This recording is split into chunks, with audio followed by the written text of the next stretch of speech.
குரு பார்க்க கோடி நன்மை. வானவர்க்கு அரசனான வளம் தரும் குருவே உன்னை தேனான சொல்லெடுத்து செவி குளிரப் போற்றுகின்றேன்.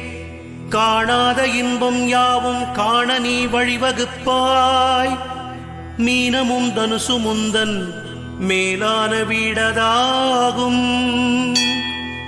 பொன்னிறமுல்லையொடு புஷ்பராகத்தை ஏற்றாய்.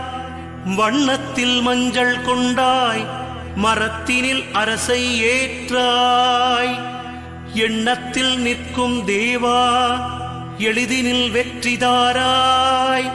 மண்ணினில் 16 ஆண்டை மறவாமல் நீயும் ஏற்றாய்.